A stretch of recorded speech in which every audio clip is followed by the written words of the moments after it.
What surprised you today about Kim Jong Un?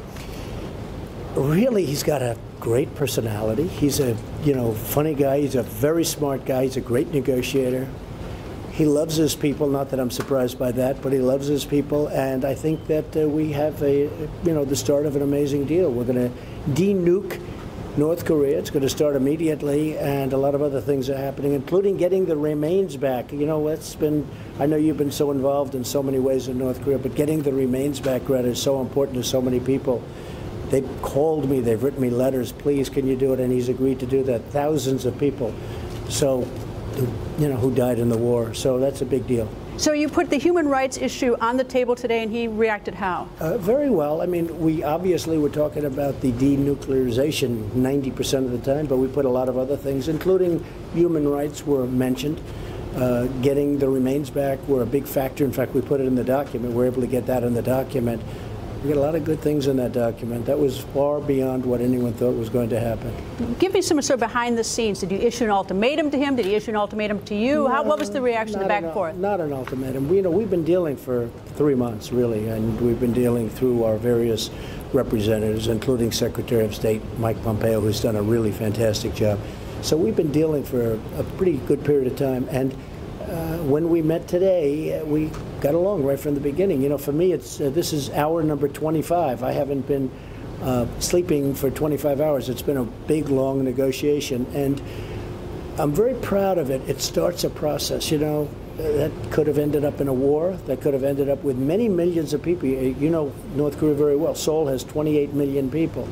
That could have ended up with millions of people dead, and we're going to end up with a deal. All right, what about our troops? Are they staying in South Korea? Yeah, they're going to stay. We didn't even discuss that. That wasn't discussed. We are going to get out of the war games that cost so much money, because I think, number one, it's very provocative, and I want to do it, and I think they're very happy about it because it is so provocative, but it costs a fortune to do it, and we won't do that as long as we're negotiating in good faith. What brought him to the table this time? Because there's been a lot of saber rattling back and forth over decades with the DPRK in the U.S. Well, actually, I don't think there's been too much saber rattling prior to me. I don't think they basically had a silencio attitude, silence. They didn't want to talk about it, and you can't do that. And I think the initial rhetoric was very important, frankly, as much as I hated to do it and as much as some people thought I was doing the wrong thing. I think without that, we wouldn't be here. I also think that he really wants to make a deal. He wants to do something because he knows that we mean business. I don't think he felt that in the past. I think in the past it was different people. It didn't work out. But he knows that we want to do business. We have to do business, and we will do business.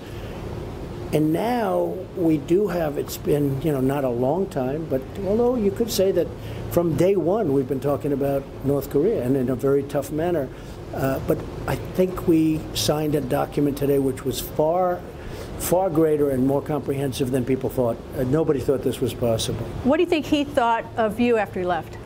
I think he liked me, and I like him, and I understand the past, and nobody has to tell me he's a rough guy. He has to be a rough guy, or he has been a rough person, but we got along very well. He's smart, loves his people, he loves his country, he wants a lot of good things, and that's why he's doing this. But he's starved them, he's been brutal to them, he still loves his people? Look, he's doing what he's seen done. I mean, if you look at it, but I really have to go by today and by yesterday and by a couple of weeks ago, because that's really when this whole thing started. Again, without the rhetoric and without the sanctions were very important. The sanctions are going to remain on until such time as we see, this is going to happen.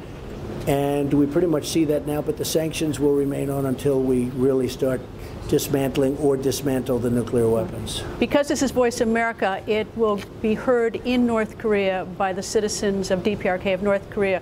What do you want to say directly to the citizens of North Korea? Well, I think you have somebody that has a great feeling for them. He wants to do right by them, and we got along really well. We had a great chemistry. You understand how I feel about chemistry. It's very important. I mean, I know people where there is no chemistry. No matter what you do, just don't have it.